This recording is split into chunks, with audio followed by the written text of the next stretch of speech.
Le prophète Élie Pada demande pardon. Il demande pardon aux Ivoiriens et à toutes les personnes qui croient en son ministère.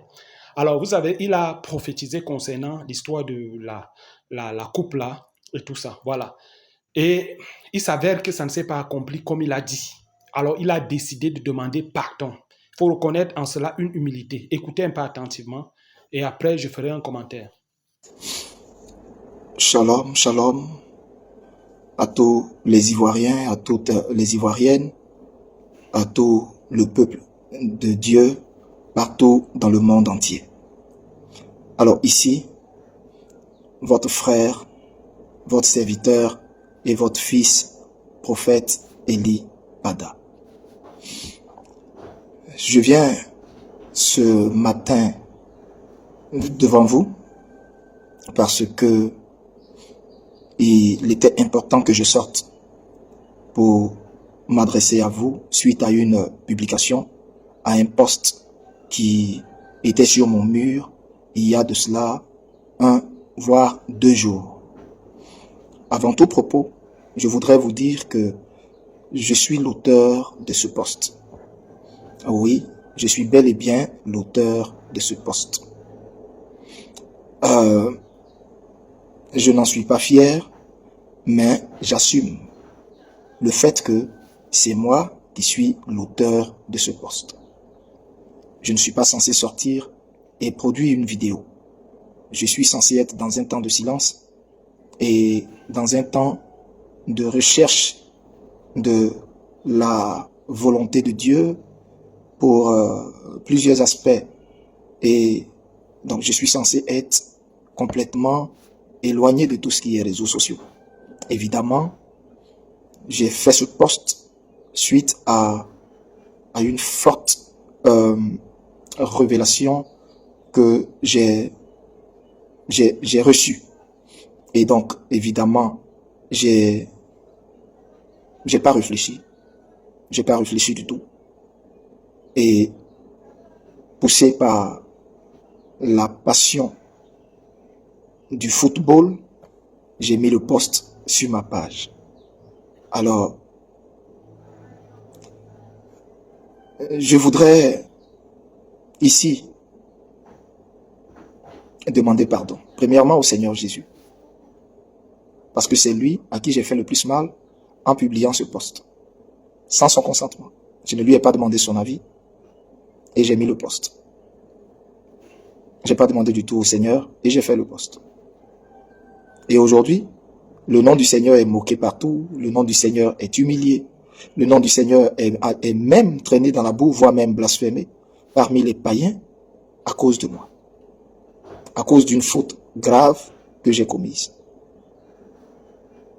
À cause d'une faute grave que j'ai commise. Vous voyez, si c'était ma personne seulement qui était touchée, qui était indexée, je ne serais pas sorti. Parce que qui moi je suis? Je suis rien, je suis personne.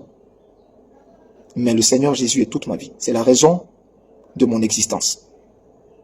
Je suis dans une quête incessante, insatiable.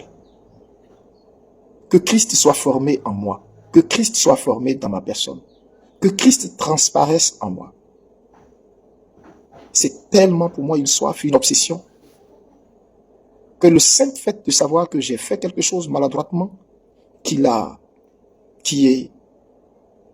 prêté l'occasion au scandale, je ne me le pardonne pas. Je ne me le pardonne pas. Je voudrais demander pardon au Saint-Esprit. Pardon au Seigneur Jésus.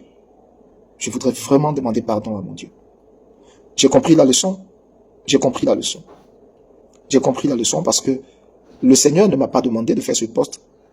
J'ai certes eu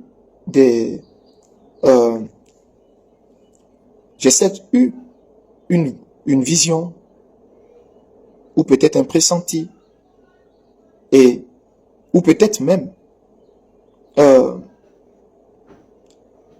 une forte intuition, mais toujours est-il que j'ai vu quelque chose dans l'esprit, mais sans avoir demandé au Seigneur, je l'ai affiché.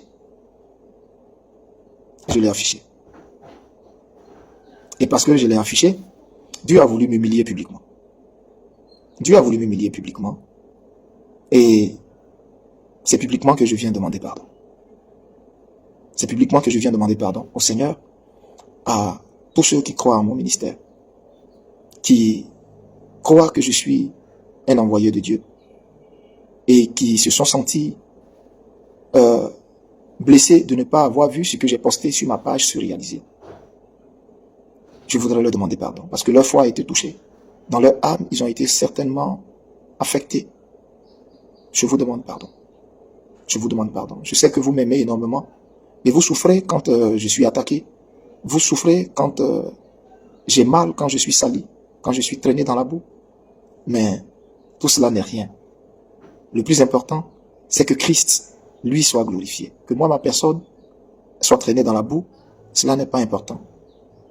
Mais aujourd'hui, vous n'êtes pas bien parce que vous avez cru. Du moment où vous avez vu ce poste, vous vous êtes dit, le prophète a dit, alors, certainement, c'est ce qui va se passer. Vous devez savoir que, oui, le prophète a dit, il a bel et bien dit. Et ça ne s'est pas passé, simplement parce que Dieu voulait me donner une leçon. La leçon, elle est la suivante. Il y a bien longtemps que le Seigneur m'a demandé de me tenir loin de toute distraction, de tout ce qui est divertissement, à savoir le football, parce que j'étais un très grand passionné de football. J'aimais énormément le football. Je pouvais passer des heures à regarder tous les matchs de Champions League, tous les matchs de n'importe quel championnat, qu'il soit un championnat européen ou tellement j'aimais le football. Et quand j'ai commencé à servir le Seigneur à mon très très jeune âge, l'une des premières choses qu'il a commencé à m'interdire, c'est de m'éloigner de la télé et des divertissements. Et quand j'ai commencé à servir le Seigneur à mon très très jeune âge, l'une des premières choses qu'il a commencé à m'interdire, c'est de m'éloigner de la télé et des divertissements, des plaisirs mondains, et en particulier du football qui était une grande passion, quelque chose que j'aimais. Moi-même, je ne sais pas jouer au football, mais j'aimais beaucoup. Et cette passion, j'ai toujours lutté